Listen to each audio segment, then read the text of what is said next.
Olá! Vocês sabiam que os seminários do PEC fazem parte de uma disciplina do programa de pós-graduação em ensino de Química do Instituto de Química da UFRJ? Nestes seminários são convidados palestrantes externos, professores e estudantes do programa para debates entre os presentes sobre temas relevantes para o ensino de Química. Aproveite o próximo seminário. Tchau, tchau!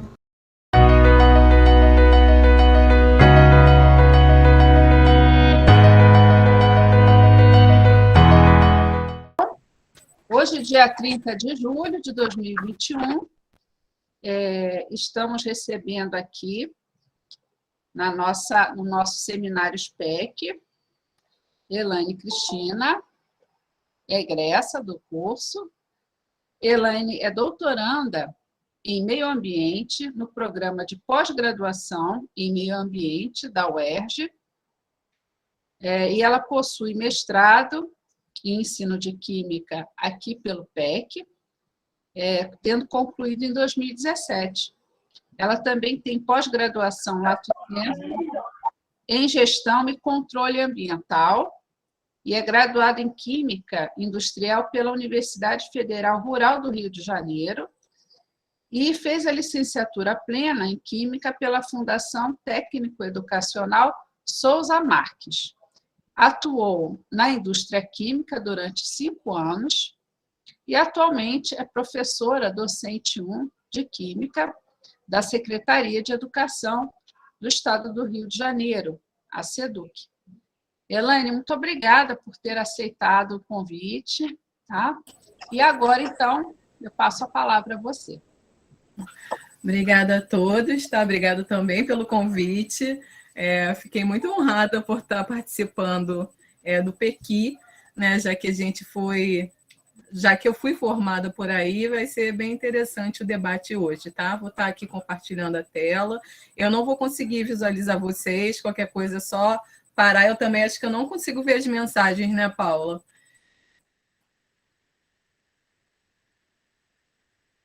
Tá sem áudio. Quem tiver algum comentário para fazer, pode colocar no chat e pergunta. Ao final da apresentação, a gente vai passando para você, Elaine, as perguntas, os comentários. As pessoas podem simplesmente falar, levantar a mão e falar, ou a gente lê e você responde, tá? Essa dinâmica é mais no final. Bom? Tá bom. Vou compartilhar aqui a tela.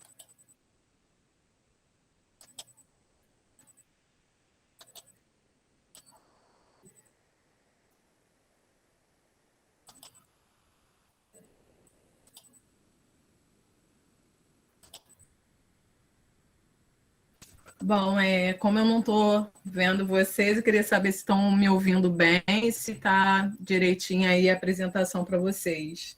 Sim. Sim. Sim. Sim. Sim. Bom, então hoje eu vou estar apresentando Educação para a Gestão de Resíduos. Bom, no decorrer da apresentação, eu pretendo fazer uma breve introdução sobre o antropoceno, né, que eu começo a perceber que a questão de resíduos está muito ligado também a essa discussão dessa nova área geológica, que é o antropoceno. Falar sobre os resíduos sólidos, um pouquinho sobre a Política Nacional de Resíduos Sólidos, é uma política muito extensa, então eu vou estar passando assim, bem brevemente, e um pouquinho sobre a gestão de resíduos no contexto escolar. Então, nesse seminário, eu pretendo, a partir da educação ambiental, relacionar o desenvolvimento da sociedade moderna com o rompimento dos ciclos da natureza e com a produção de resíduos sólidos nocivos à saúde humana e ao meio ambiente. Então, eu convido, né, a todos assistentes, né, a visitarem o Museu do Amanhã. Quem não conhece, fica a sugestão, e quem conhece, vocês vão saber o que eu estou falando, né? Então, essa exposição no Museu do Amanhã, quando a gente adentra na exposição permanente, a gente já vem e se depara com alguns questionamentos.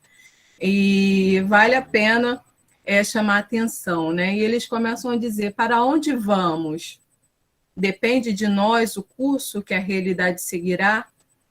O que seria, na verdade, o antropoceno? Por que é levantado essas questões no Museu do Amanhã? Então, eu faço de novo o convite, quem não conhece, é um espaço não formal, muito interessante para visita.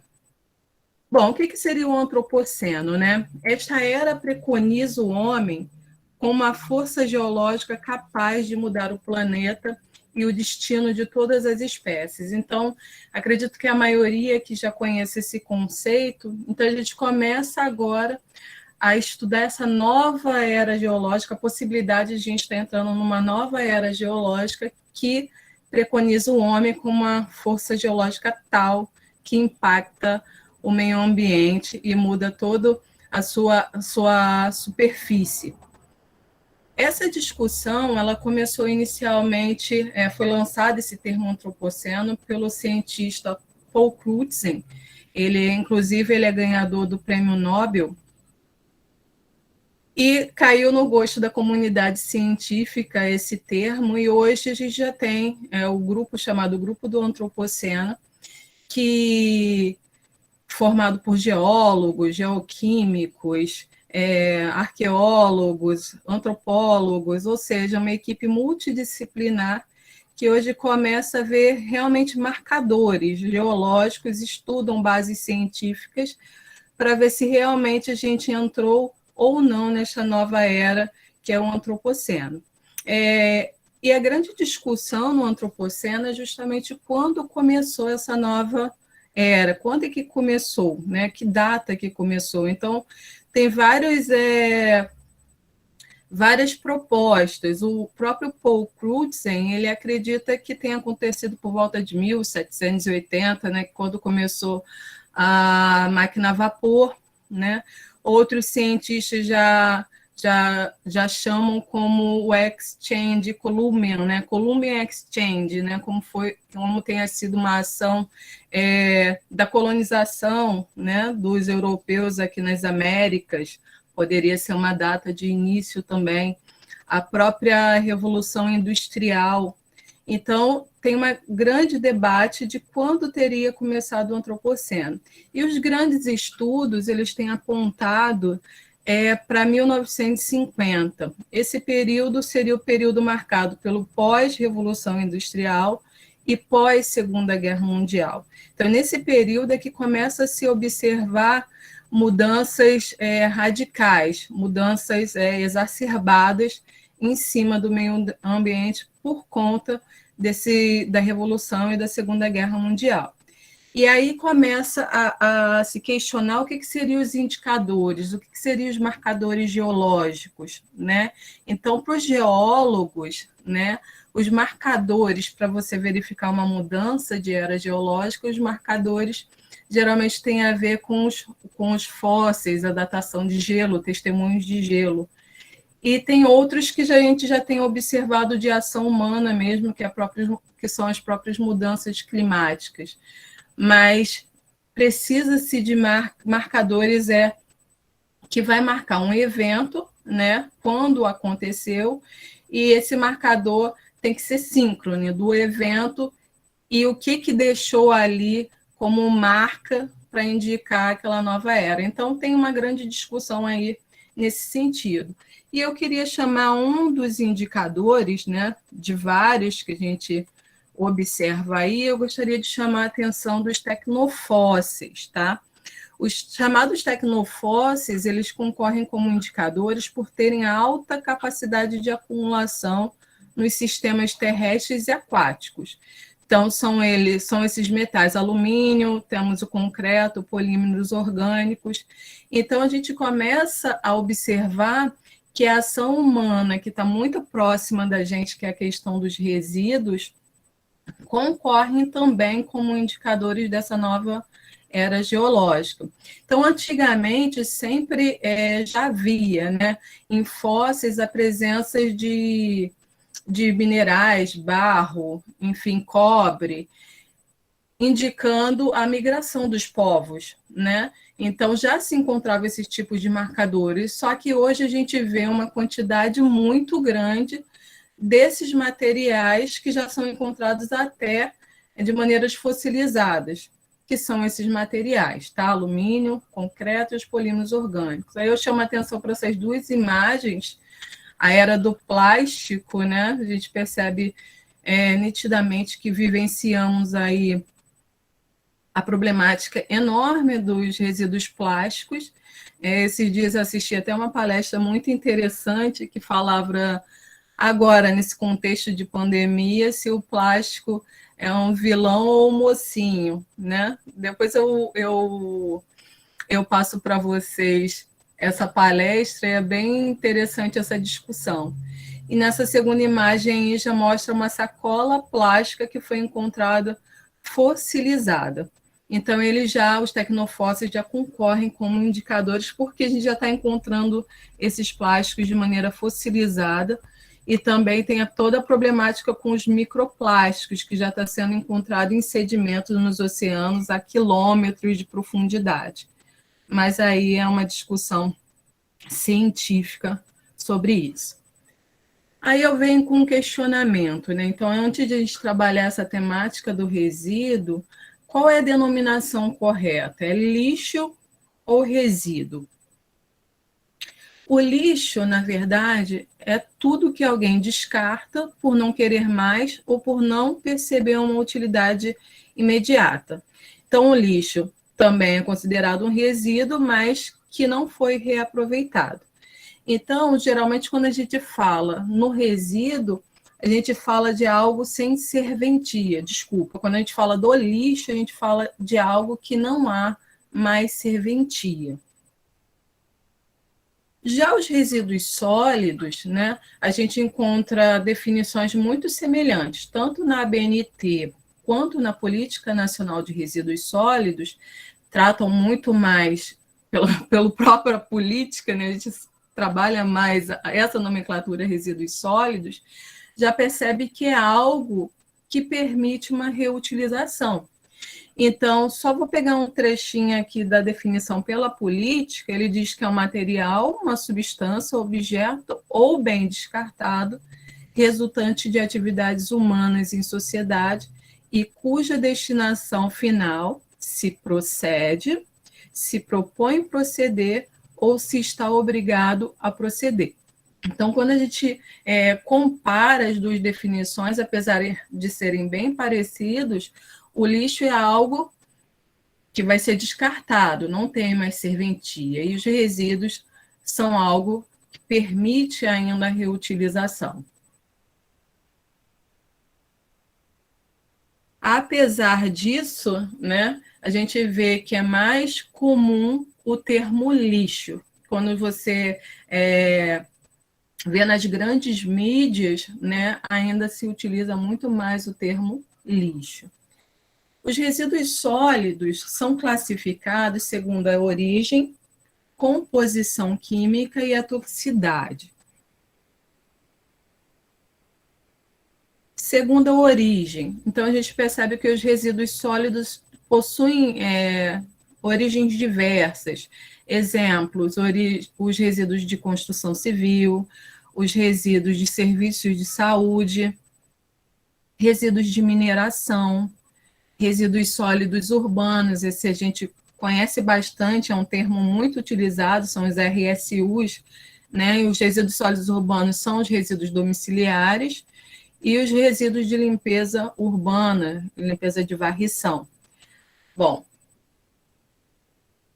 segundo a composição química, então a gente tem os resíduos do tipo orgânico, são os compostáveis, né, restos de alimentos vegetais. Os inorgânicos, que são os recicláveis, né, plásticos, metais, jornais, papéis.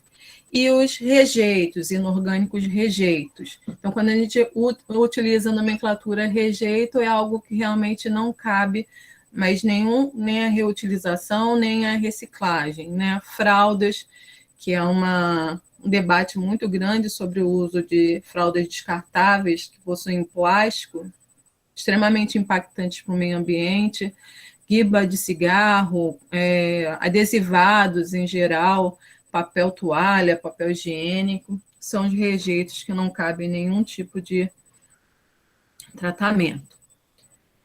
E segundo a toxicidade, né? Os de classe 1 perigosos, a gente diz perigosos porque ele pode estar afetando tanto a saúde humana como ao meio ambiente. Então, como exemplos, eu tenho solventes, borras oleosas, tintas, EPIs contaminados. Acredito que entra aqui também as máscaras que a gente tem utilizado aí nesses tempos de pandemia. Os classe 2B inertes são os que não são solúveis em água. Pedras, sucatas de ferro, latas de alumínio, vidro.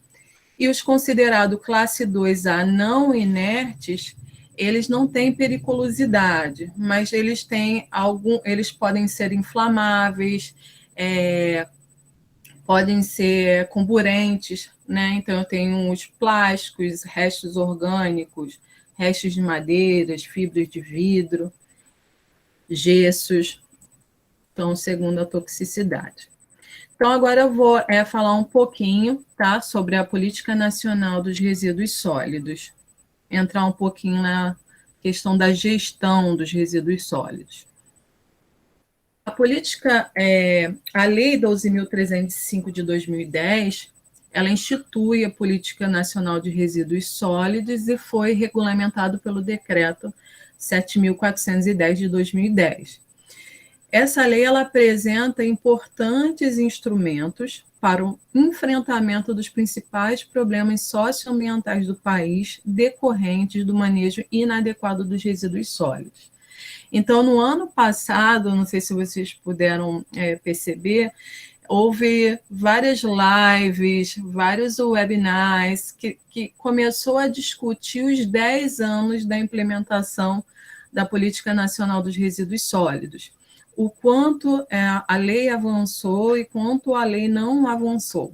Então, os grandes questionamentos levantados foi justamente o término dos lixões, né? Então, a própria lei ela já tinha dado, se eu não me engano, 10 anos para encerrar todas as atividades de lixões no Brasil, e, infelizmente, não conseguimos. E na lei de saneamento ambiental, foi postergado mais ainda esse tempo para os términos dos lixões. Algumas coisas, sim, avançamos, né? Em alguns termos, a política avançou, mas ainda é muito incipiente.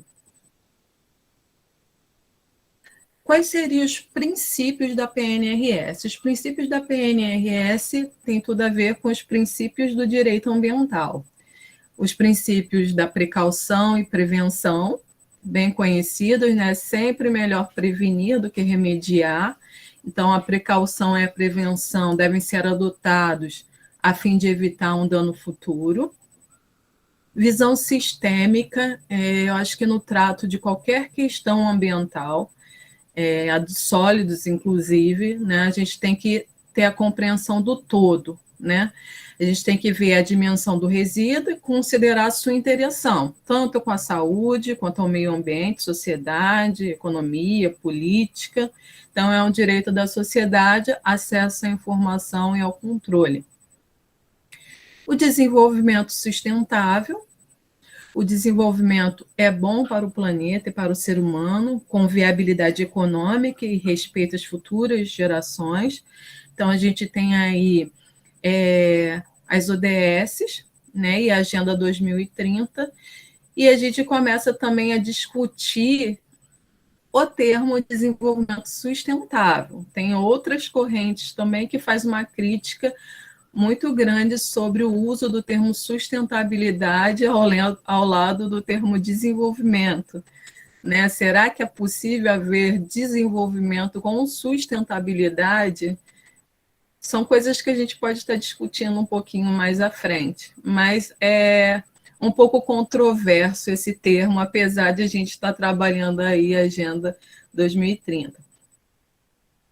O termo é a coeficiência, né, que é uma gestão que prima pela redução dos impactos ambientais e do consumo dos recursos naturais, né, como diz a minha professora, dos elementos naturais. Quando a gente utiliza a palavra recursos, a gente está dizendo que a gente tem a propriedade de tudo que vem da natureza, e a verdade não é bem assim. O princípio do poluidor pagador, né, a obrigação do poluidor de arcar com os custos da reparação do dano causado por ele ao meio ambiente. Então, esses princípios também a gente encontra na legislação ambiental e encontramos aqui também na PNRS. E quais seriam os principais objetivos da PNRS? Primeiro, a gente tem que primar pela mudança de comportamento, a mudança de atitude, né? Por meio da adoção de padrões sustentáveis e uma visão sistêmica e articulada com o poder público e o setor empresarial. A gente precisa buscar regularidade, né, a funcionalidade e a universalização das prestações de serviços relacionados ao manejo de resíduos sólidos. E toda a lei, ela chama a atenção o tempo todo para esta ordem de prioridade.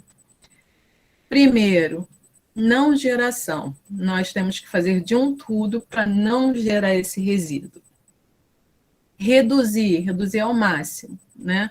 Reutilizar e a reciclagem. Reutilização e reciclagem. Eu só vou apontar um pouquinho a diferença. Reutilizar é quando a gente não altera a matéria-prima. Eu estou com uma garrafa PET e quero transformar ela num copinho para porta-lápis, por exemplo. Eu estou reutilizando.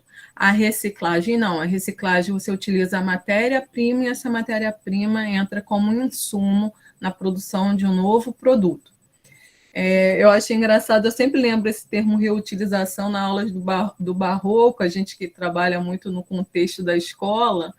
Às vezes a gente olha as coisas de uma maneira tão reduzida que muitos projetos de educação ambiental na escola, os alunos produzem N produtos por reutilização da garrafa PET, enfim, aí fica um monte de resíduo de novo, um monte de lixo que não tem serventia dentro da escola. Então, a gente tem que ter muito cuidado com esses projetos. O tratamento, né? O tratamento é algo que não é previsto dentro da lei, mas eu tenho observado uma discussão muito grande, né, principalmente da parte das indústrias, da possibilidade do tratamento desses resíduos sólidos como uma fonte de energia, né, como produção de energia. E tem se lutado muito para que consiga tratamentos térmicos, tratamentos para que a gente comece a utilizar esse resíduo também, tá? Então, está tendo uma discussão forte nesse sentido. E a disposição final adequada que a gente tem hoje é o aterro sanitário, de preferência com produção de energia a partir do gás metano. Quais seriam os principais instrumentos da PNRS? Então, os acordos setoriais, né, que são os atos firmados pelo poder público, empresários, tendo em vista a implantação da responsabilidade compartilhada pelo ciclo de vida do produto. A gente vai falar um pouquinho mais isso mais à frente, tanto de abrangência nacional, estadual ou municipal. E os planos de gestão. Então, os planos de gestão integrado de resíduos, eles devem ter alcance de 20 anos, revisados por 4. Nesse plano de gestão, tem que ter um diagnóstico, quando a gente analisa, por exemplo, o município do Rio de Janeiro. A gente tem que ter o diagnóstico do que nós produzimos de resíduos sólidos por bairros, quantidades. A gente precisa propor cenários, metas para redução desses rejeitos, né, acordos setoriais, programas, projetos de educação ambiental, por exemplo, projetos com cooperativas de catadores, ações. Então, essa é a elaboração dos planos ela pode ser nacional, estadual ou municipal, tá? E os municípios que quiserem obter acesso a recursos da União precisam ter esse plano de resíduos sólidos. Então, a gente tem o plano nacional, né? Nós temos os planos estaduais de resíduos sólidos, os planos microrregionais ou de regiões metropolitanas, os planos intermunicipais, quando envolve mais de um município, os planos municipais. E, por fim, os planos de gerenciamento de resíduos sólidos. Vou trazer um pouquinho para o contexto do Rio de Janeiro, tá? No Rio de Janeiro, a gente já tem o plano estadual de resíduos sólidos e a gente já tem o plano municipal de resíduos sólidos. Vale ressaltar, gosto de chamar a atenção, que tanto o plano estadual como o plano municipal eles já existiam antes mesmo da publicação da PNRS. Então, já se demonstrava ali uma preocupação com as questões de resíduos. Então, em termos assim, quando eu analiso a legislação do Rio de Janeiro, ela é bem densa, tá? Ela é bem constituída. Só que, infelizmente, a gente tem pouca fiscalização e pouca ação. Mas, em termos legislativos, ela é bem definida, bem estruturada. O plano municipal do Rio de Janeiro, ele tinha prazo de validade até agora, 2020, acredito eu que já devam estar reformulando. São políticas bem estruturadas, tá? Eles tiveram as suas adequações conforme o que foi solicitado pela PNRS, e quando você lê os planos, eles estão bem preocupados com os acordos setoriais, com a responsabilidade compartilhada, já demonstra uma preocupação da inserção dos catadores nesse processo. Então, em termos legislativos, eu acredito que o Rio de Janeiro está bem. Agora, os planos de gerenciamento de resíduos sólidos, eu acho que começou a ficar mais claro para a gente a partir daquele momento que a Conlurb, eu não sei se vocês recordam disso, que a Conlurb falou que não pegariam mais os resíduos de shoppings, de condomínios. Essa lei, se eu não me engano, me perdoe, eu não sei exatamente a data, mas a lei da coleta pela Conlurb é dado de 2013. Eu vou confirmar essa informação para vocês. É uma legislação antiga que já previa a Conlurb só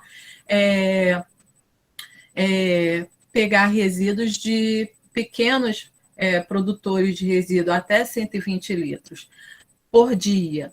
Após 120 litros por dia, já o estabelecimento era obrigatório ter esse plano de gerenciamento de resíduos. Então, esses grandes produtores podem ser instituições públicas, instituições privadas.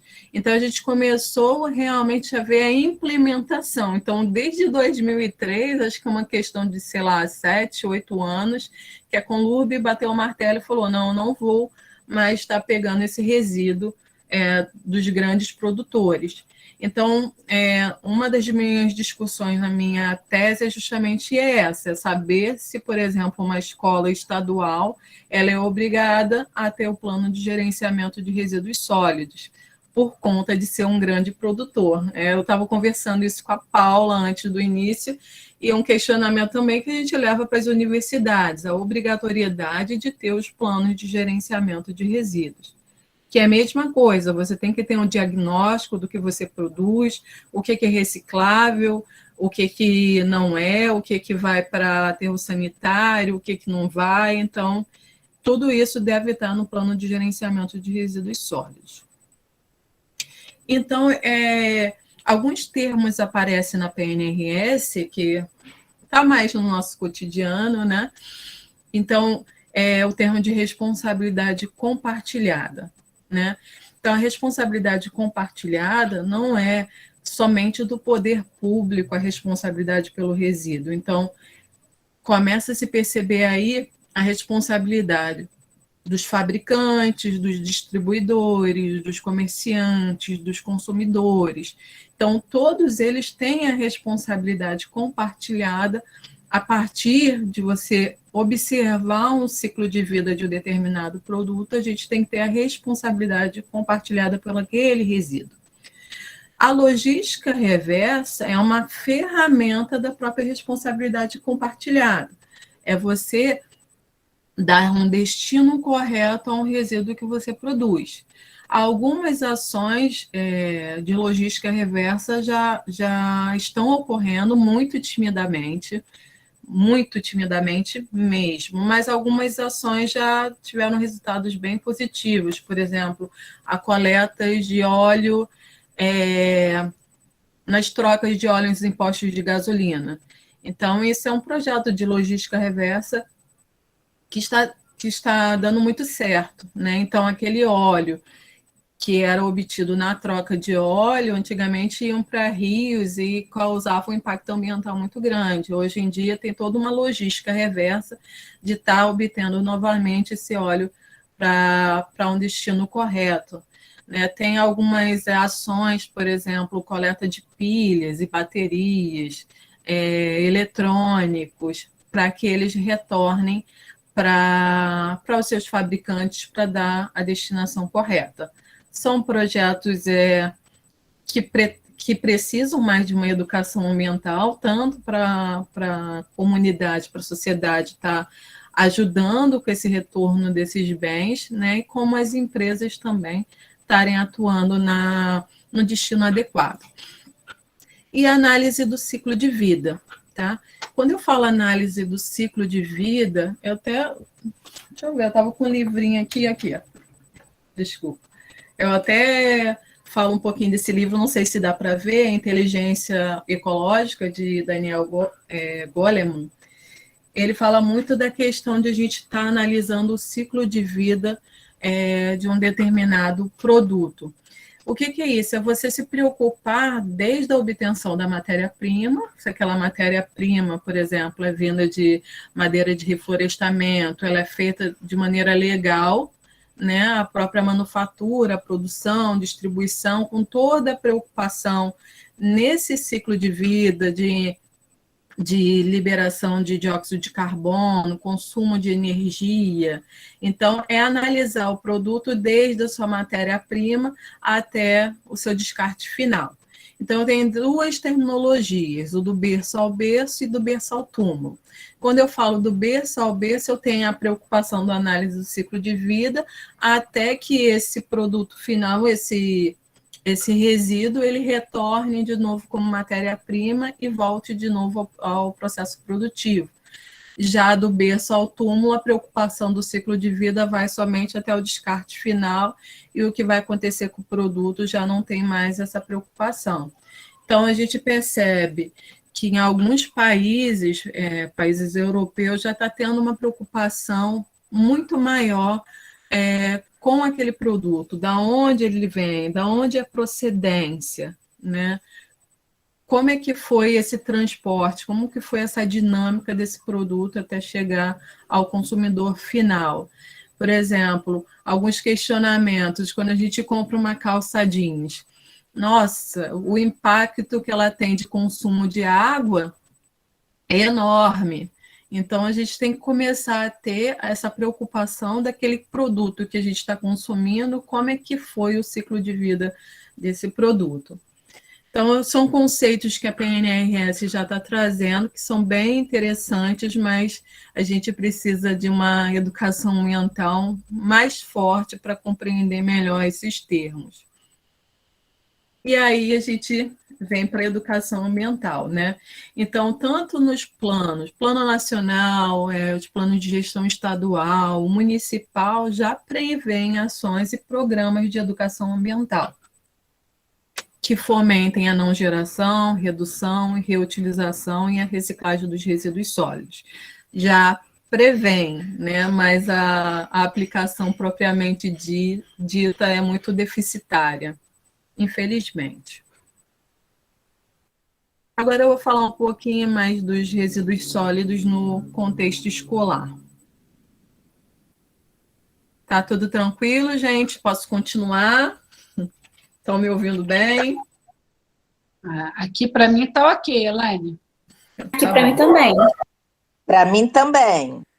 Então tá bom, vou continuar.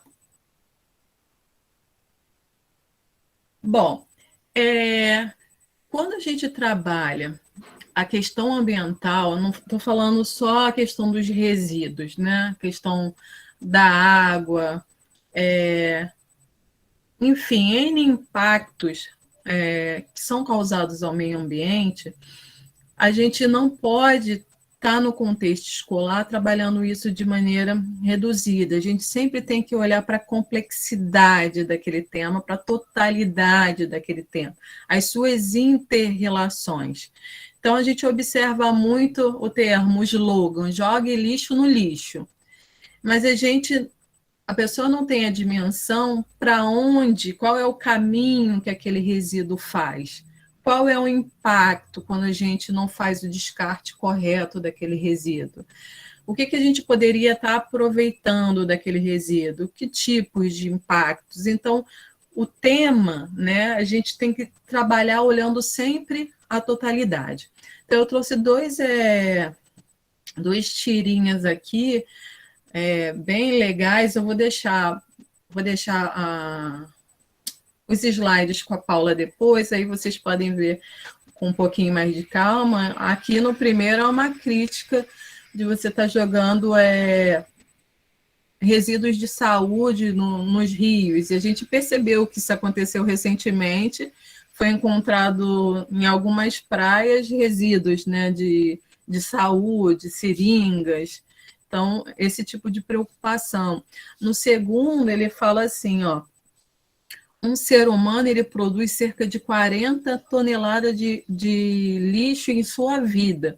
Então, a quantidade de lixo que a gente produz é muito grande. Não precisam ir muito além. Por exemplo, aqui, onde eu resido, no bairro onde eu resido, Campo Grande, não tem coleta seletiva.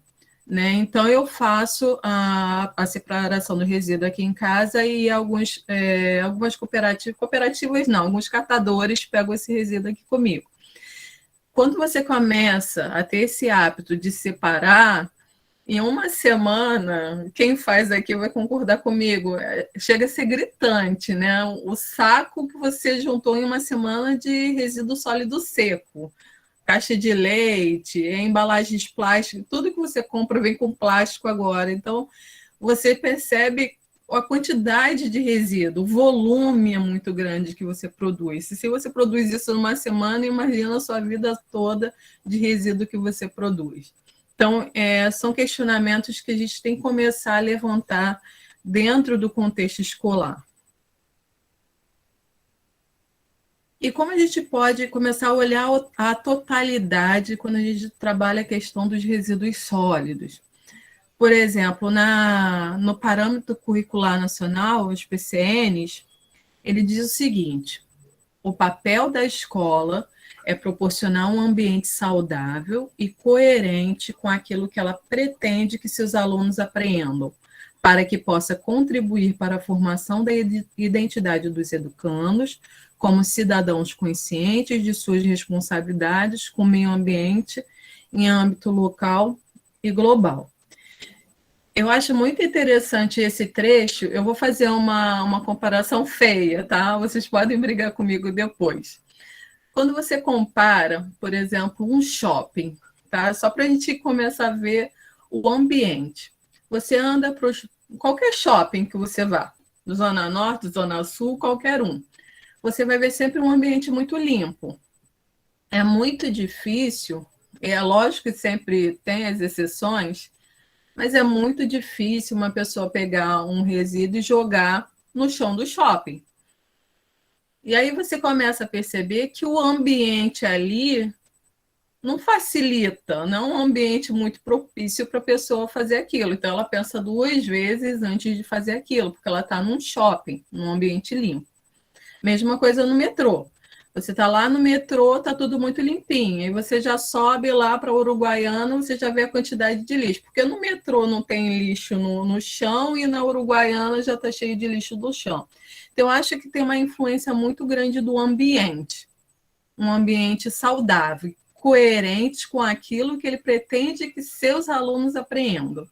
Então, se você está num ambiente escolar, uma universidade, um instituto, e que você percebe que aquele ambiente tem uma preocupação com aquele resíduo, dificilmente você vai fazer aquela prática naquele local.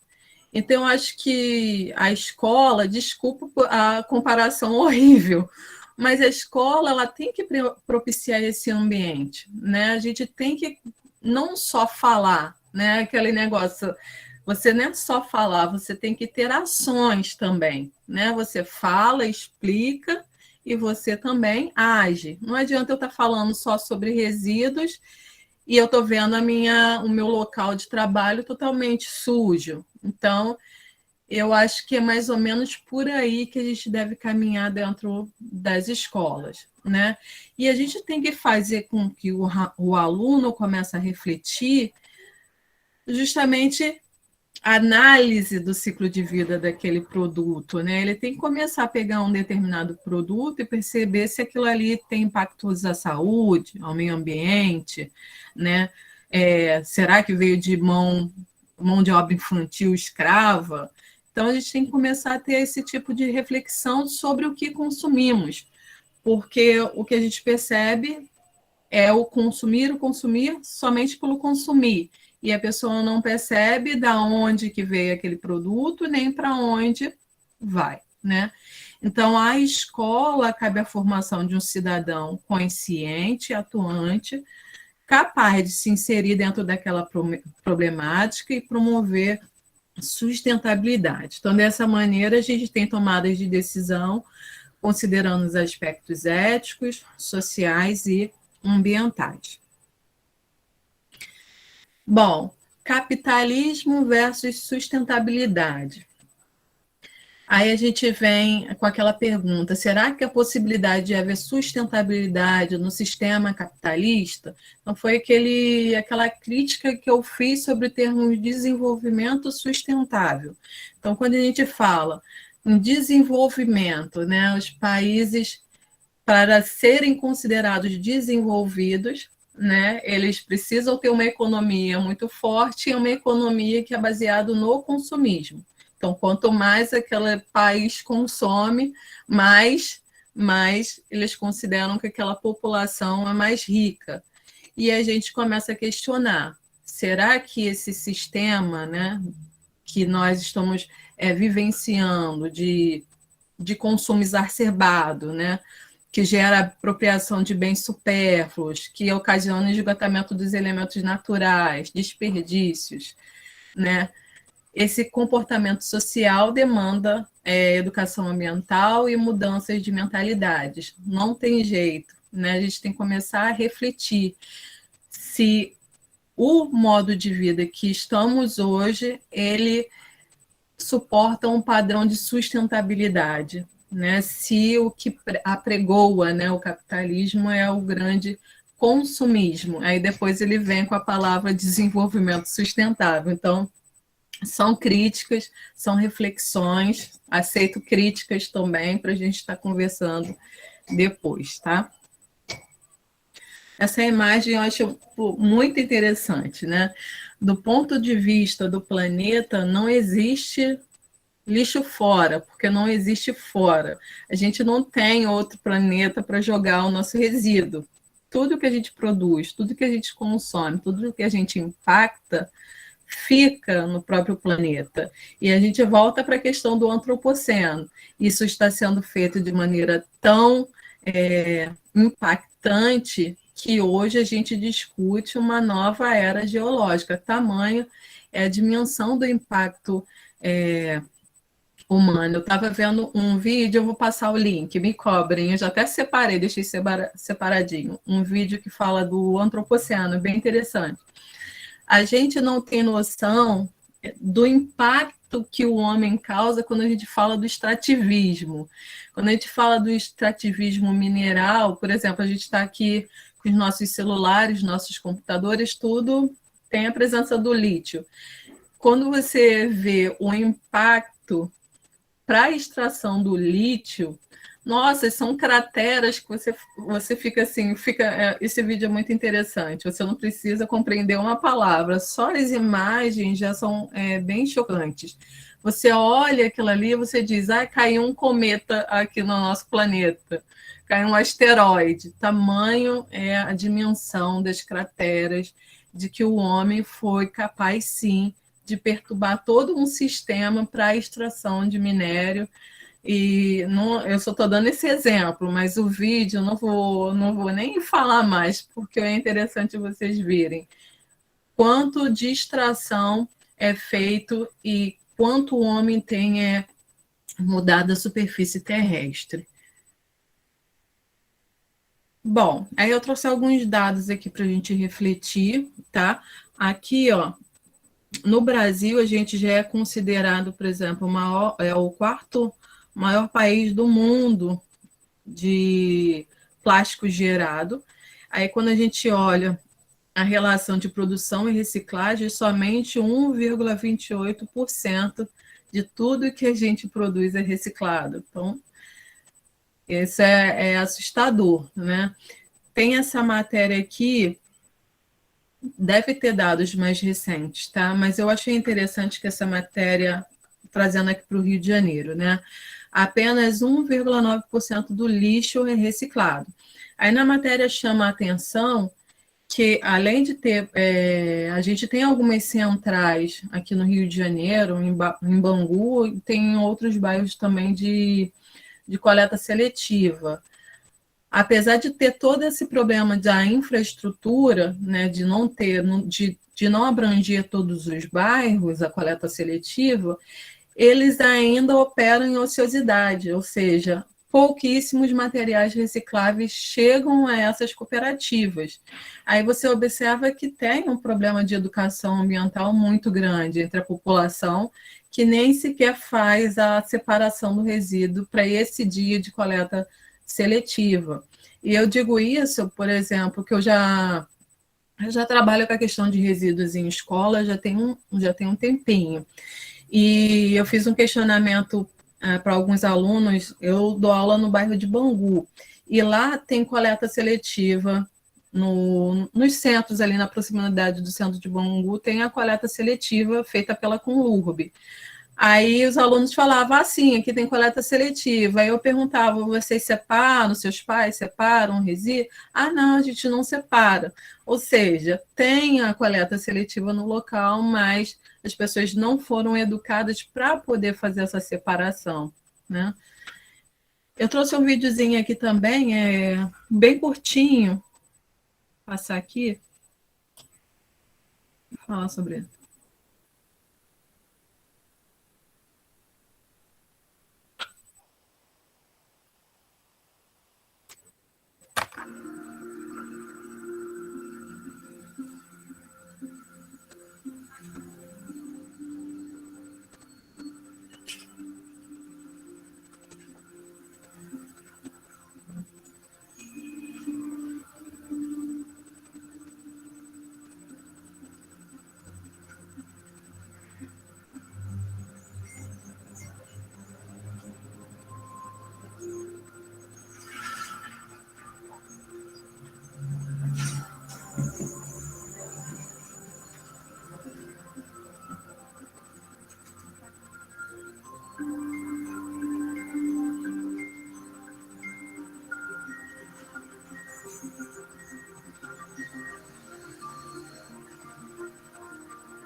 Bom, a gente tem a noção aí da quantidade de plástico que está sendo produzido.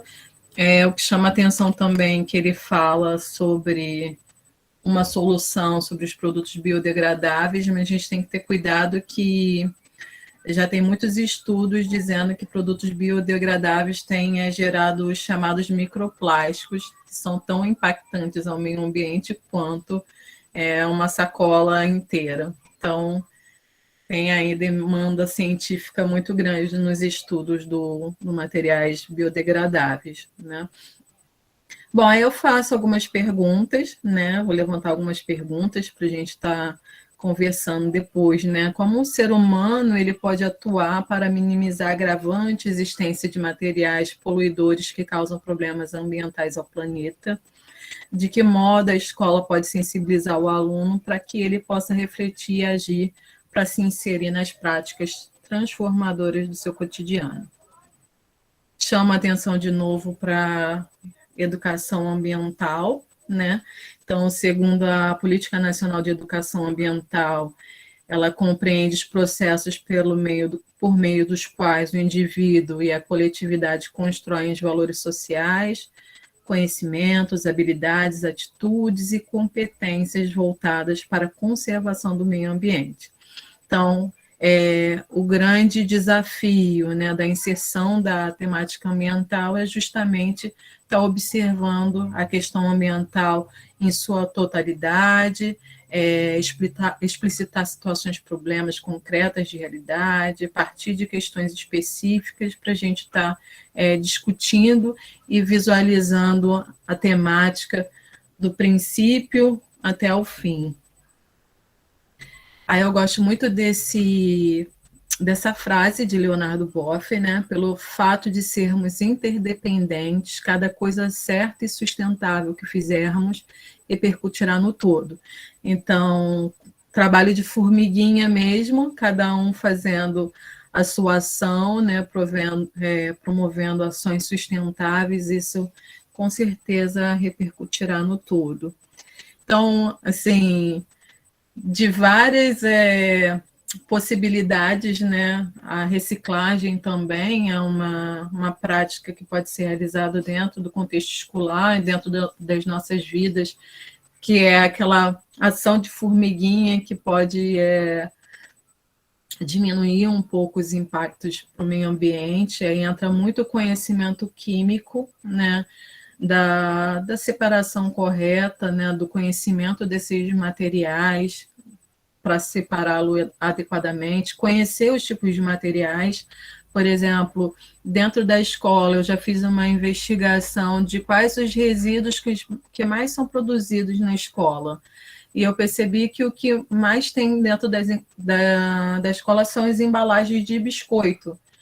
Aí, quando você vai olhar a matéria-prima e a reciclagem daquele material, não existe reciclagem, né? Porque ele tem camada de alumínio e plástico, então é muito difícil, são pouquíssimas pessoas que trabalham com a reciclagem de embalagem de biscoito, e o que a gente percebe é que a maioria dos biscoitos tem a embalagem desse modo.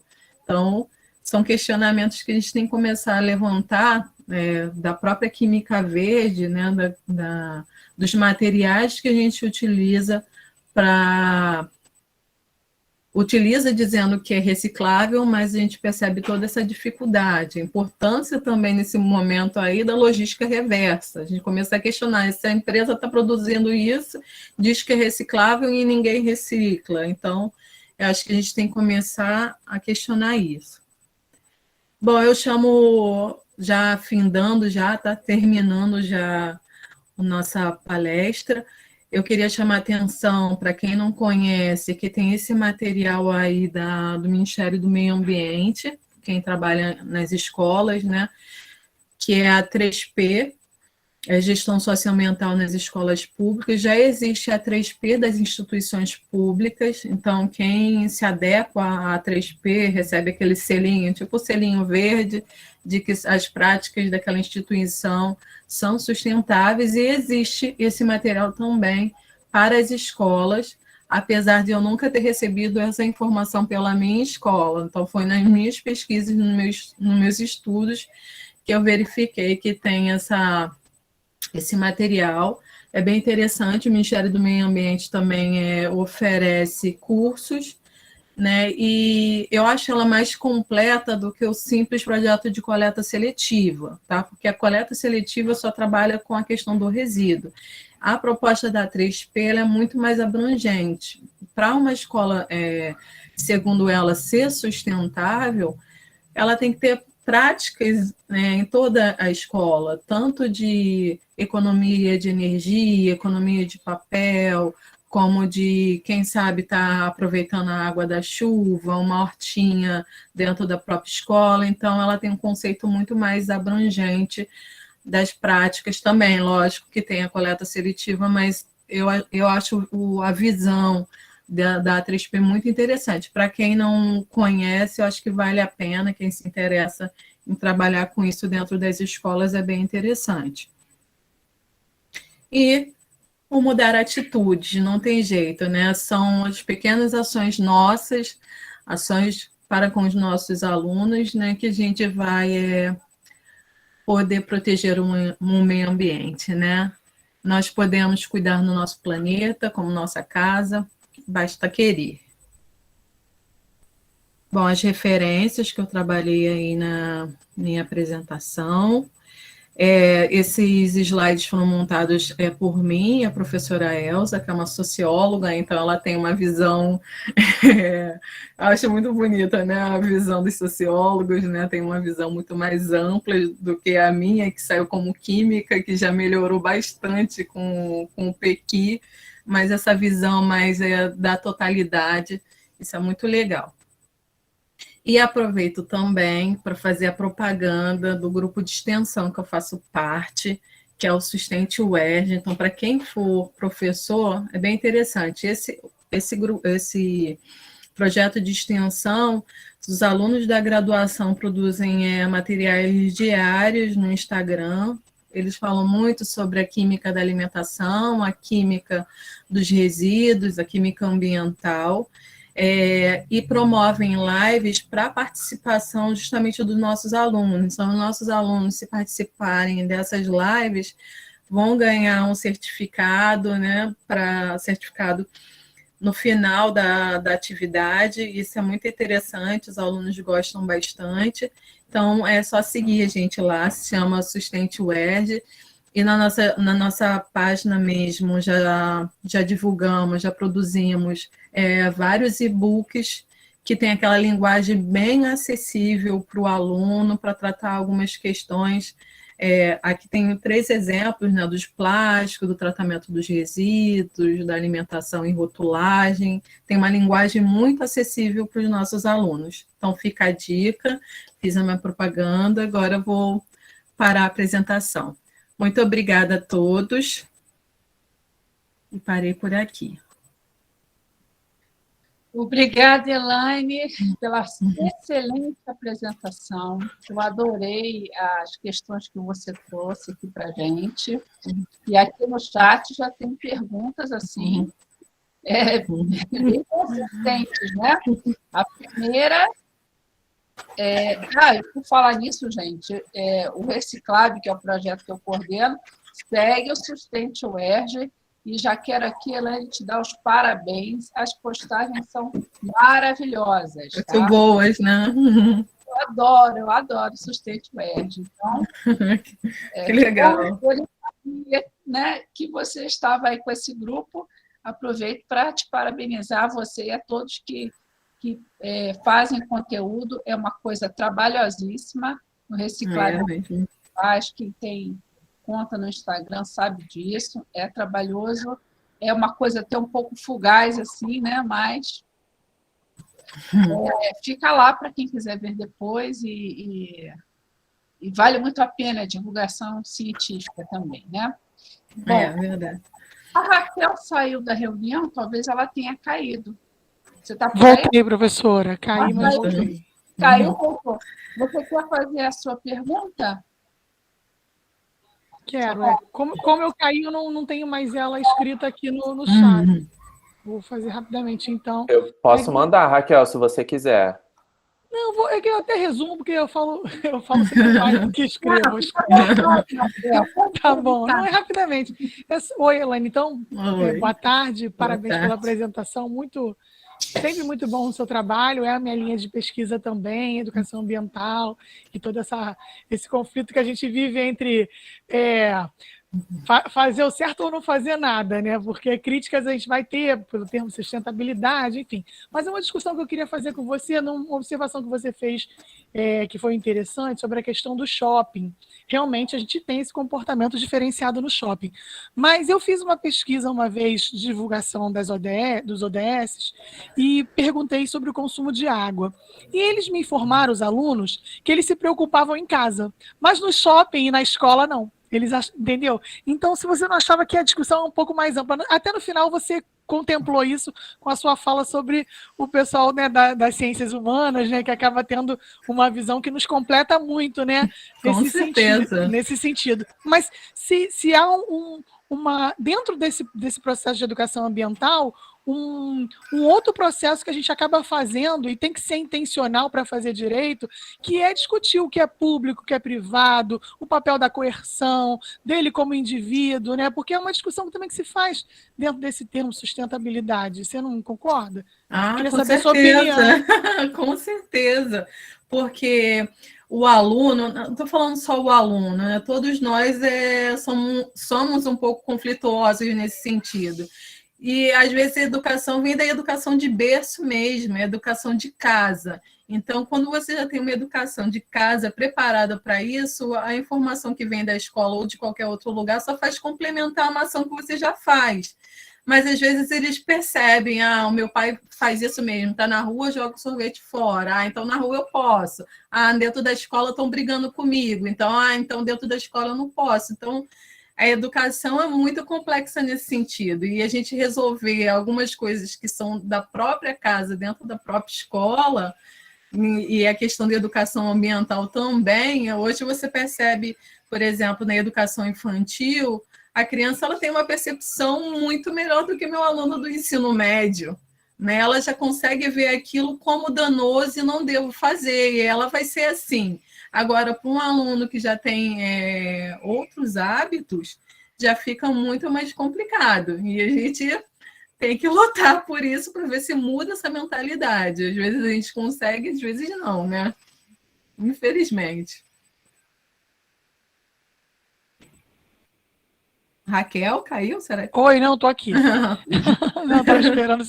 É que tem um delay nesses online, né? Que a gente não sabe se é hora de mas falar. eu perdi todo mundo de repente. Eu falei, caiu. Não, eu tô aqui. Já caí muito hoje. Mas assim, já que você me chamou de novo, uma licença, professora. Com o termo sustentabilidade, a gente sabe que tem críticas, e são críticas pertinentes, mas também entramos naquilo de não fazer nada, né? Hoje, e também de um processo de aceitação de que a gente tem um tempo, né? Você tem o seu, eu tenho o meu, e que a gente tem que deixar um legado. Mas o que eu ando observando, a professora Paula e eu já até conversamos sobre isso, né, professora? Assim, o mercado já se apropriou desse termo. Então, o sistema já se apropriou desse termo. Então, como é que você acha que a gente pode, de alguma maneira, levar o aluno a se apropriar também de uma mudança, porque esse termo sustentabilidade, ele é tido como um atenuante de um conflito. Há um conflito, né, entre consumir, entre desenvolvimento e toda essa questão, e atenua, é sustentável, então está tudo certo. É aquele negócio da reciclagem acabar sendo um fake, né? Um paliativo que não funciona. Você até me falou aí na sua explanação muito bem sobre isso. Então, o mercado já se apropriou, está na televisão, né? Que o agro é pop, que é sustentável, que está tudo lindo para eles. Então, não é parte também dessa educação ambiental levar essa reflexão? Espera aí, é sustentável? O que é sustentável? É sustentável para quem? Né? Você não acha que a gente tem que pegar esse termo para a gente, se apropriar dele para combatê-lo até? Já era para a gente ter se apropriado. Eu acho assim, o termo sustentabilidade é um termo muito mais completo, complexo, do que a gente falar o termo desenvolvimento sustentável. Então, apesar de a gente estar percebendo no mercado, como você mesmo disse, a apropriação desse termo sustentabilidade. Aí você vê propagandas do Itaú que você fica de boca aberta e o cara está falando sobre sustentabilidade. É a única palavra que a garotinha engasga, repararam? Repara no comercial, é a única que ela não consegue falar direito, porque não dá para mentir o tempo todo, entendeu? Não dá. E o termo sustentabilidade é um termo muito amplo e muito bem constituído. Eu acho um termo muito, assim, deixa eu ir para a parte romântica, eu acho um termo muito bonito, né? Você aprender a viver de maneira sustentável. Né? Agora, quando você coloca a palavra desenvolvimento e que você está começando a induzir um consumo para que você se desenvolva, e apesar, agora nesse momento de pandemia, ficou tudo muito gritante, né? As diferenças sociais, e você quer incutir na pessoa que o desenvolvimento é sustentável, eu acho isso uma crítica muito maior do que o próprio termo sustentabilidade. Dentro das escolas, sim, na nossa vida, quando a gente trabalhar a sustentabilidade, acho que era assim, para a gente já se apropriar totalmente desse termo, apesar de haver mais apropriações do termo. Né? Concordo com você. Obrigada, tá? Parabéns. Obrigada. Mayara Kelly, quer fazer sua pergunta?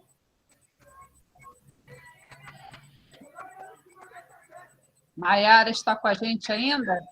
Tô, é porque o meu microfone estava bloqueado no computador e aqui, porque para não correr risco, né? Calma aí, deixa eu... Tem que fazer tudo com calma, porque sabe que a tecnologia né, assim mesmo. Pode fazer a tua pergunta, Mayara. Então, teve um momento que eu perdi um pouquinho, porque o meu computador travou, eu tive que reiniciar, então nem sei se você chegou a falar sobre isso, Elane, mas aí eu vou fazer a pergunta se você não falou, se você já falou, pode resumir um pouquinho para mim, enfim. Eu queria saber se é possível pensar coletivamente com os alunos da educação básica, assim... Por exemplo, eu, enquanto professora de Química ou enquanto coordenadora dos laboratórios didáticos da escola, é um projeto de implementação de um plano de gestão de resíduos na escola, pensar essa coisa de forma comunitária, coletiva. Porque, por exemplo, no colégio que eu trabalho, os alunos eles não veem a escola como sustentável. Eles trazem muito disso, né, para a gente. Então, pensar um plano de implementação, né, desse plano de gestão junto com os alunos, é possível? É viável? Então, Mayara, é um tema do meu doutorado, eu estava até conversando com a Paula, né? E a gente tem a questão da legislação, da lei. Então, é isso que eu tenho investigado, para a implementação do plano de gerenciamento de resíduos sólidos, por lei, isso deve ocorrer para os grandes produtores de resíduos. Então, se ele se enquadra como grande produtor, se ele produz mais de 120 litros de resíduos por dia, isso ele já seria enquadrado como grande produtor. Então, nesse sentido, a minha intenção é justamente investigar as escolas, porque a gente tem N escolas, várias escolas, de todos os formatos. Tem escola com poucos alunos, tem escola de 3 turnos, que tem muitos alunos, e você vai verificar que algumas escolas, sim, têm a obrigatoriedade de ter esse plano de gerenciamento de resíduos e tem escolas que não. Então, eu acredito que seria uma parceria com a Secretaria de Educação, com as metropolitanas, de fazer essa investigação e propor. Mas aí a gente cai numa outra problemática, que eu vou estar te dizendo aqui agora, mas não é para desanimar, porque a minha intenção com o final desse meu projeto é implementar uma política pública, que seria o Plano de Gerenciamento de Resíduos Sólidos. É que a maioria das escolas situadas no município do Rio de Janeiro possuem parcerias com a Conlurb. Então, por mais que o cara produza mais de 120 litros por dia, ele tem uma parceria com a Conlurb, que a Conlurb, porque são instituições públicas numa mesma região. Então, a Conlurb vai pegar esse resíduo.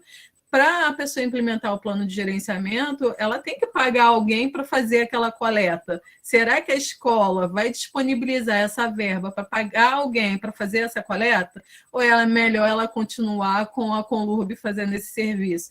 Então, a gente já começa a deparar com uma problemática que um diretor não vai assumir, eu tenho que fazer o plano de gerenciamento, porque ela vai ter que tirar o dinheiro da gestão dela para colocar nisso.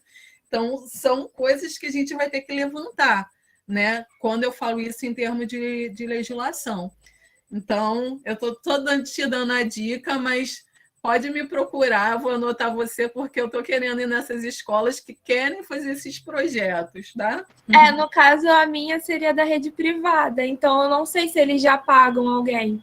Ah, entendi. De repente, na privada, sim. Se ele se enquadra como grande produtor, a Conlurb meio que disse que não pego mais. Então, ela não está pegando mais nos shoppings, não está pegando mais nos condomínios, e eu acredito que nas grandes escolas também não. Ah, tá bom. Então, obrigada, Elaine. Nada, tchau. Bom, então agora a gente tem uma pergunta do Guilherme, o Guilherme de Azeredo. Quer fazer, Guilherme, sua pergunta? Eu posso fazer, meu áudio só tá desconectando aqui, então pode ser que eu pare de falar no meio. Mas eu vou ler até o chat, porque eu acho que a pergunta está melhor formulada. Primeiro, parabenizar pela sua apresentação. Acho que o tema de educação ambiental, o tema de tratamento de resíduos sólidos é muito importante para a gente, uma questão extremamente urgente para a gente debater isso dentro de sala de aula. Mas aí o que eu coloquei aqui no chat? Que eu gostaria de ouvir você mais sobre locais em que não há nem saneamento básico. E aí como a gente pode suscitar o debate sobre sustentabilidade e a química verde, no caso faltou o verde aqui, e a química verde nessas localidades onde a gente não tem nem saneamento. Não, a sua pergunta é interessantíssima. Incitar esse tipo de debate foi o que eu fui falando ao longo da apresentação. A gente sempre tem que olhar a questão em sua totalidade. Tem regiões que eu vou trabalhar uma questão que foi o que você falou, não tem saneamento básico, e, por exemplo, foram questões que fiquei muito assustada e a gente não acreditava que isso acontecia dentro do Rio de Janeiro, que as pessoas, logo no início da pandemia, as pessoas não tinham nem sabonete, nem água para utilizar. E como eu vou debater outras questões se eu não estou trabalhando primeiro que aquela comunidade está precisando? Então, tudo dentro da escola, dentro de onde pertence a sua escola, tem urgências, com certeza, muito maiores do que você está tratando até a própria questão dos resíduos sólidos. Então, eu acho que tem que ser todo um debate dentro da comunidade, e foi o que eu tinha proposto ali quando eu falei da A3P. A A3P não fala só de resíduo, quando você trabalha a sustentabilidade, você não está trabalhando só por uma questão ambiental específica, você está levando em conta todas as suas inter-relações. Então, é importante a gente que gosta dessa área ambiental, que a gente trata da área ambiental, a gente sempre tem que ter esse olhar. Não adianta olhar só para um problema naquela feridinha, não, a gente tem que ter um olhar da totalidade, de tudo que ele abrange, de todos os impactos, quais são as soluções mais viáveis, o que é melhor de ser implementado ali naquela região. Então, isso é uma discussão muito ampla. O que você está me levantando agora é uma discussão, um debate aqui que acho que todos deveriam participar para a gente começar a levantar essas questões. Muito legal, Guilherme. Mais alguém gostaria de... Eu tenho uma pergunta para fazer, colocação, mas eu gostaria de saber se mais alguém da turma quer fazer alguma pergunta diretamente para a Elaine, aproveitando que ela está aqui, hein, gente? Aproveita. Oi, Paula. Boa tarde. Andréa Fantinatti, tudo bem?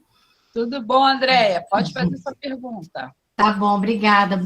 Parabéns, Elaine, pela apresentação. Obrigada pelas informações que você trouxe para a gente. Eu sou aluna do PEC, mas já sou mais antiga, né? Sou da turma de 2018. E eu peguei um pouquinho iniciada a apresentação, depois eu vou até verificar com a coordenação se fica gravado, né? Para eu pegar a palestra a apresentação como um todo.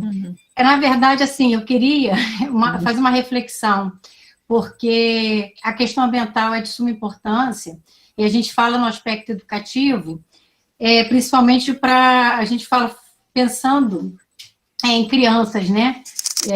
Jovens, adolescentes, na escola. Mas eu fico pensando, a nível de UFRJ, eu trabalho no UFRJ, a gente tem tido muito problema com o resíduo, e principalmente da parte daqueles que já têm o conhecimento, daqueles que deveriam tomar uma posição diferente. Então, fica essa questão assim, lixo, resíduo.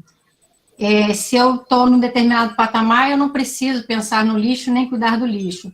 E por mais que isso pareça, assim, estranho, a minha fala, mas é uma realidade.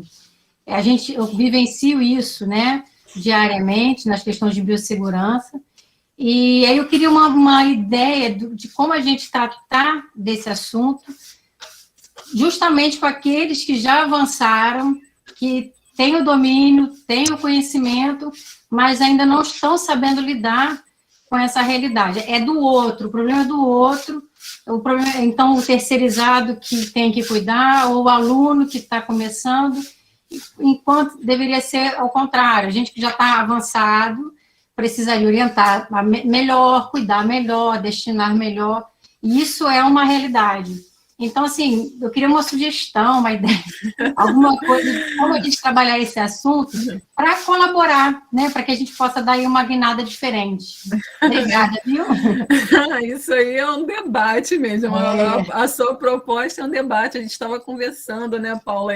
Exatamente isso. A resistência que algumas pessoas têm de implementar certas práticas, né, que seriam muito melhores para o nosso meio ambiente, a gente percebe essa resistência.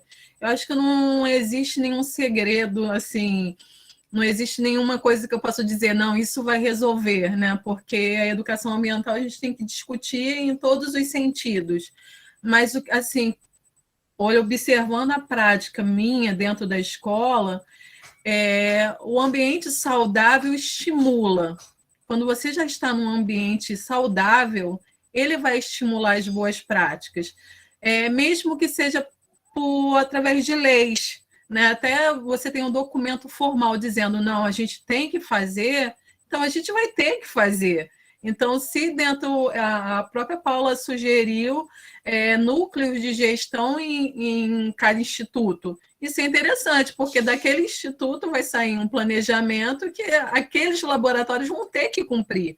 Então, assim, é inevitável. Então, aquela resistência vai ter que ser quebrada, porque a pessoa tem que fazer, né? Infelizmente, é assim. Eu lembro que acho que a professora Cássia uma vez levantou isso. Aqui no Instituto a gente faz toda a separação, tudo bonitinho, os alunos colaboram, mas os funcionários vão lá, juntam tudo e depois separam.